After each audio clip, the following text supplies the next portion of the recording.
Why couldn't palace maids marry after leaving the palace, and why were they unwanted by men? During the Qing dynasty, a retirement system for palace maids was established.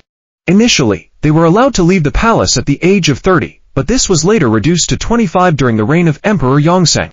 So, after enduring years of service and finally reaching the age of 25, did this mean they were liberated and could live freely?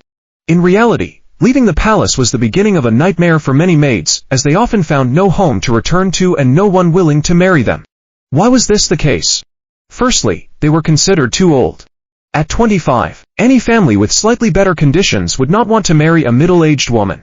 Wealthy men preferred to marry young girls, and even when taking concubines, they chose younger ones. In the past, people married much earlier. Secondly, they were unable to bear children. Most maids were sterilized upon entering the palace.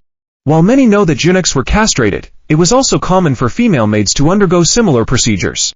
The imperial concubines often demanded that maids be sterilized, making them as incapable of bearing children as eunuchs. Moreover, the harsh environment of the palace, filled with ruthless competition and schemes, often forced maids to become hardened and cunning. Which man would want such a woman? Additionally, ancient men valued chastity highly, and in the palace, a maid's chastity could be compromised at the emperor's whim. Who would want to marry such a woman? Thirdly, their health was often poor.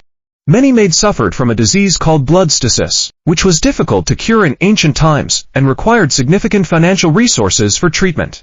Moreover, they could not contribute to the family's labor force. Who would want to marry a sickly woman? Fourthly, their personalities and attitudes were affected. After serving in the palace, maids were exposed to a life of luxury and grandeur. Although their lives were exhausting, they were accustomed to a high standard of living. Ordinary men from modest families were beneath their notice, yet wealthy men did not want them. Thus, these maids were often caught in a dilemma, too good for commoners but not good enough for the elite. Fifthly, there was an abundance of women in ancient times. Unlike today, ancient societies had more women than men due to constant wars, which significantly reduced the male population. Men were highly valued because they were essential for warfare, and women often had to compete to find a husband.